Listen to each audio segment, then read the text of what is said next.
Thank you, guys. Thank you, ladies. That was beautiful, huh? It's like we're still in a meditation.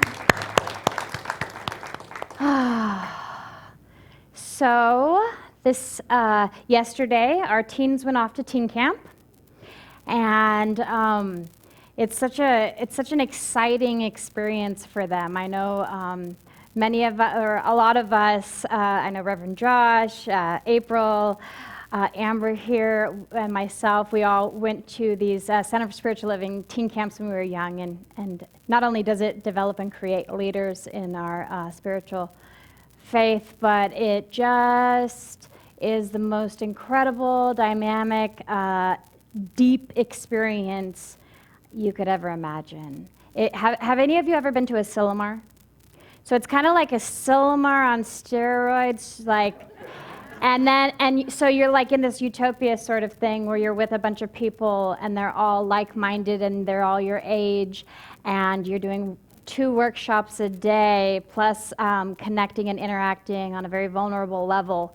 And so when I was driving my daughter here yesterday, we were talking about what happens when you come back from camp and how you go through a grieving process. There's this part of you that goes back to school and comes back to your family, and you've had this profound experience, and nobody gets it because they weren't there, right? Yeah, and so they're a little testy, and they're a little sad and maybe a little depressed because they see the potential and the possibility and the truth, and then they come back and they have to be that. They have to be that example for others because a lot of times around them in school, there aren't other people who are like-minded. And I was also talking to her about, I was saying maybe this year she's going to be a junior, and I said maybe this year you have a new style, or you do something new to express yourself. Because for the past few years, she's been dressing the same, looking the same, doing the same thing over and over. And I said, is that something you're comfortable with? And she goes, well, not really. It's just I don't want to stand out. And I said, well, why don't you want to stand out? And she said, and she had this group of friends, maybe in 8th or 9th grade, and the experience with them, they were very critical of her. You don't talk enough. You talk too much. Your hair's not right. Your hair's right. Like all these different things that left her kind of in this bondage of her own false beliefs that she bought into. And so it doesn't matter if you're born and raised in this beautiful, positive philosophy, if you're not practicing it and remembering it day by day, things can happen, right? It doesn't matter how old or young you are. And so I told her, I said, Haley, my prayer for you in this journey, this next week, I see you as this beautiful bird who's locked in this bird cage, and you've got the key in your pocket. I said, maybe allow yourself to unlock the cage and to let yourself out and let yourself fly. And I didn't know, you never know if they hear anything you say or not. But then this morning she texted me and she said, Mom, thank you for saying that. I love you. And it was like, oh. She heard me and she didn't take offense to it. She actually she's like, yeah, I want to be myself. I just don't, I've got all this stuff. I said, let this be an experience of healing for you, because I know it can be. So, and it made me think about the book of the month that we're using, which is the Daily Stoic. It's like a daily read of meditations on wisdom, perseverance, and the art of living. And Stoicism was this ancient philosophy of mindfulness. It was a Greek philosophy of persevering through the changing times and working with our thoughts and our mind to live a healthier life. And so there's a philosopher in here, his name is Marcus Aurelius, and he says, I love this, he says, whatever you think or say, there is a part of me that I must be bound to the good. He says, whatever you think or say, I am bound to the good. He says, just like the color emerald or gold or purple would say to you, whatever you think or say, I must be what I am. I must be this color. We can choose, say, whatever you think, whatever you do, whatever it is, I am bound to the good. And that's what I want to talk about, is that conviction and that confidence. Because isn't it so easy to forget? Isn't it so easy to forget that we are bound to a good that can never be taken away from us? And what I mean by good is, in many cultures and religions, good is it's a synonym for God. It's a synonym for the divine power and presence that created us and this universe and the intelligence. And so it is that good that we were born with, that desire to love and be loved. It's that good that's within us that pushes us forward to be kind and compassionate and give of ourselves to others. And it's that good that's within us that desires to be healthy and whole and brings us here together. But I don't know about you, sometimes just being in life and allowing the external things to get in the way, I forget that I am bound to that good. Do you ever forget that? Like if you turn on the TV, it can be that easy, right? Or you're talking to a group of people and they're in drama and gossip and all that. It's easy to sometimes buy in and then remember. And so what I wanted to do this morning is I wanted to share with you some of the practical spiritual practices that I use to kind of remind me that I am bound to the good, and ways that we can enhance that in our life. I really like practical things because I feel like sometimes we can overcorrect and try to be very, very spiritual, and then we end up bypassing our real emotions and feelings and experiences, or we can completely live in this unconscious realm, right? So if we have practical spiritual tools, I think many of us, we think in different ways, we feel in different ways, and we are able to express in different ways. So I want to talk about the physical binding to the good, the mental binding to the good, and then the spiritual binding to the good that's within us. And so physically, when we bind ourselves to the good, it's about have you ever been so stuck in your own story that the only way you could get out of it is by being of service to somebody else? And then you completely forget about it for that time being, right? And you just feel the good. You feel like I'm doing something for something. I'm being outside of my own story and supporting. But when we see so many issues and so much drama in the world, it can be hard to imagine that little old us can make any difference. Have you ever felt that way? What can I really do? How can I really have an impact on others or on humanity? So I did some research, because that's what I like to do. And I wanted to see how many people, what percentage of the population really needs to be in this confidence and conviction in order to sway the whole. So what percentage of a population do you think it takes to change a whole perspective or have social impact or have a change of mind in things? What percentage do you think? 51. Yeah? 42. I heard that. 51, 42, what did you, 1%? Yeah. And there's all these different numbers, anywhere from 10% to 51%, right? And the tipping point, actually, and I had always believed it was 10%, but there was this really long, big study from the University of Pennsylvania, and you can look it up in the Journal of Science, and it did the, I read for hours and hours, and it was amazing, but I won't bore you with all the details. But it ends up that the percentage of people needed to actually make a difference is 25%. 25%. And so that can seem really big if you're thinking about all of humanity, but it can be very practical if you think about you're at a table with 3 other people, right? It's 25%. So the probability of you making a difference, of you supporting people and being able to change the narrative that's going on and maybe remind people of the truth of who they are and bind us to the good is quite significant, right?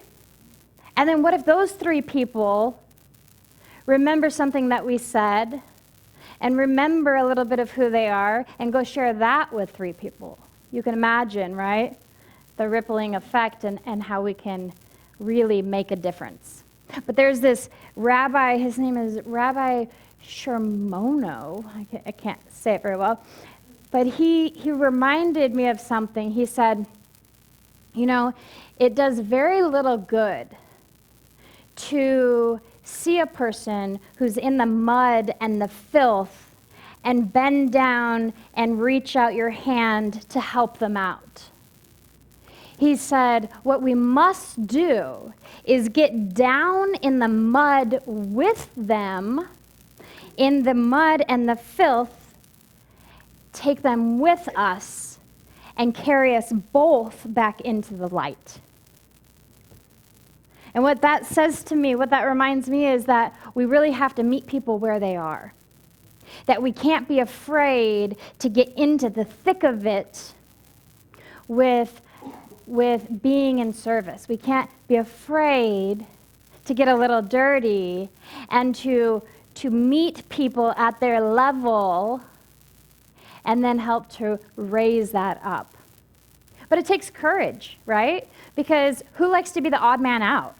Who likes to be the one person who's saying, no, you know?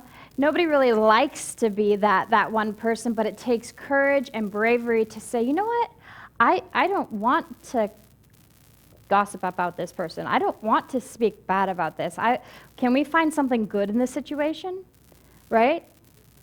It can be hard, and it takes a little bit of strength to do that, but I believe that is what binds us to the good. And so there's this little acronym I want to remind us of so we can take this as our practical spiritual practice. And it's an acronym for good. And it's give of ourselves daily.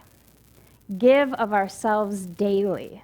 Whether that's volunteering, whether it's taking somebody out to lunch because you know that they are lonely, whether it's speaking a positive word to somebody or smiling at somebody, or whether it's making an extremely large impact on the world. Whatever it is, give of ourselves daily.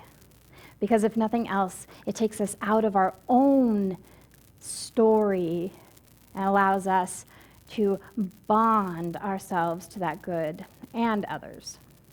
And so then we have this mentally binding ourselves to the good. And this is really where this philosophy comes into play, because Dr. Ernest Holmes, he says in the Living the Science of Mind, he says that right thinking always externalizes itself. Right thinking always externalizes itself. So what this means is that what we know and teach and study here is that our words have power. Our words and our thoughts and our feelings have power. And the continuity of those thoughts that we have, the repetitive continuity of whatever it is that we're telling ourselves, the universe says yes. There's a universal law, just like the law of electricity, that if you don't turn it on, it doesn't work. But there's this universal law of creativity that is always saying yes to us. So if we're constantly telling ourselves that we're a failure, the universe says yes, and it'll show up. And if we're constantly telling ourselves that we are loved, and the universe says yes. And so there's this popular saying in neuroscience now that they've realized that the brain is moldable and that it is always able to be retrained. So they say that cells that fire together, wire together. Have you heard that? Cells that fire together, wire together. So it's like Holmes and all these like other philosophers, they had this intuitive understanding of our words and our thoughts and the power that they have, and now finally science is saying, oh yeah, they were right.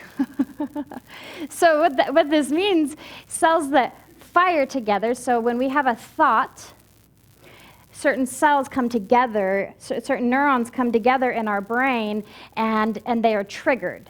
And the more often we have those thoughts, the more often those same cells are triggered. And so it begins to retrain, remold our brain so that our neurocircuits are more apt to move in that direction.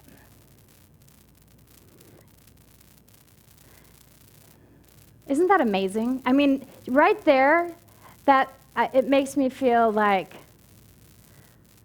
if I didn't believe in a divine intelligence greater than me, I would now, you know?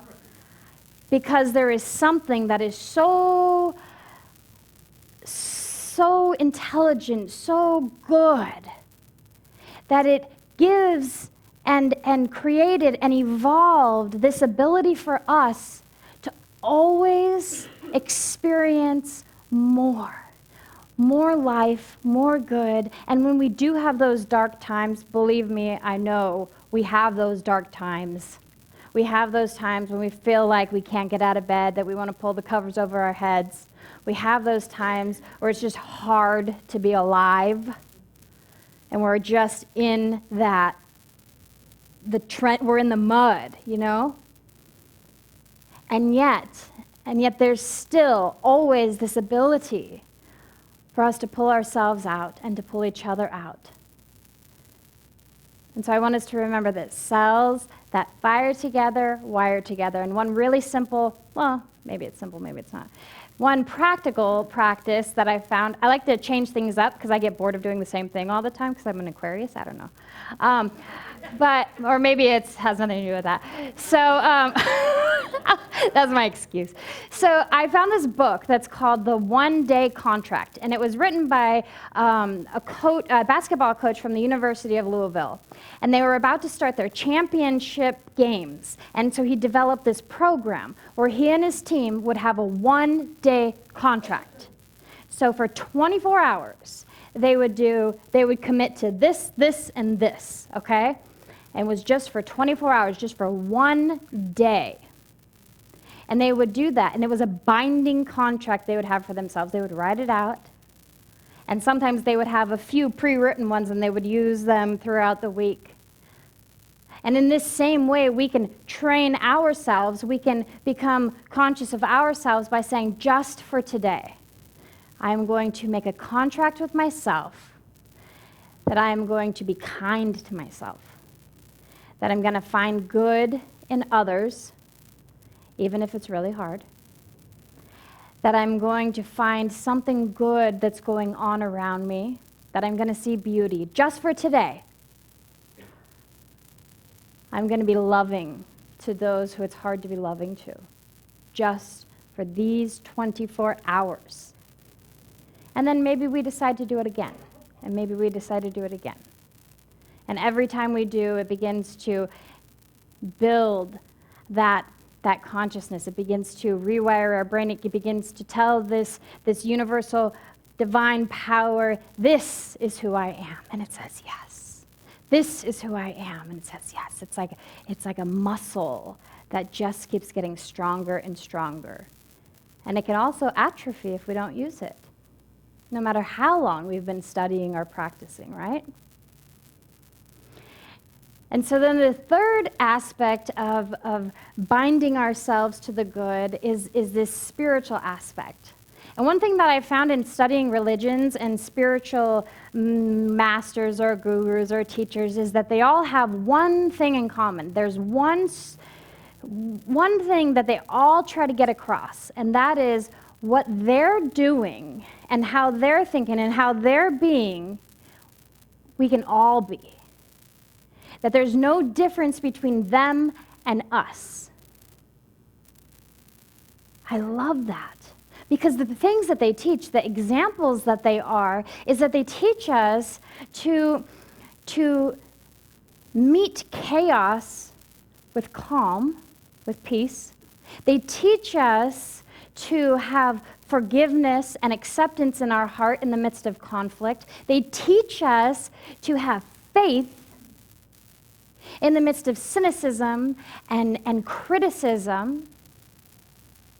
And they are just examples. They are living embodiments of this, of what we practice, of practice over and over and over again. And someone had asked Mahatma Gandhi, what is a message that you would want to tell the world? If you could tell them a message, what would it be? And you know what he said? What do you think he said? He said, my life is my message. My life is my message. And that's what I see here. I see that with you. I see that with you. I see that with you. I see that with all of us. That we don't have to have our names written down in history. We don't have to have our names in some sacred book. We don't have to be some big spiritual leader with a bunch of followers. We get to be human beings exuding and living as an example. We just get to be, and maybe that's the purpose of it all. Maybe we don't have to keep searching for our purpose. Maybe that is the collective purpose, is to be an example of what's possible. So the three things that I want us to remember are good. What does good stand for? Do you remember? Give of ourselves daily. And the second one? Yeah, cells that fire together, wire together. Or the one-day contract, right? Kind of goes hand in hand. And then the third one is just to be the example. To be an example, to know that all of these books that you read, all of these teachers that you admire, all of these gurus or spiritual leaders or ministers, that they are you. That they're a reflection of you, that you are here and they are here and you meet together to be a mirror for each other and to remind each other. So let's pray. It's very exciting to know that we are bound to our good. It's very exciting to know that there is a divine essence within every one of us. Even in the delusion and illusion of chaos and suffering and darkness in the world, there is a light within us. There is a light that we can exude, that we can share, that we can ask for from our brothers and sisters on this planet when we are not feeling it. And we can bind each other to the good, to the God, to the life, to the divinity within us. We can be there. And I affirm right now, I speak in spiritual authority of my life, knowing that my life is connected and interconnected with every life that is here. And I know that there is nothing but good at the center of our being, and I don't care what is showing up in our lives, and I don't care where we are, and I don't care what shame we might have, what blame we might have, anything. Who we really are is a mighty, mighty God. And I will hold that in my heart, and I'll know that for all of us. So I give my word to that infinite law of yes, yes, thank you. And so it is.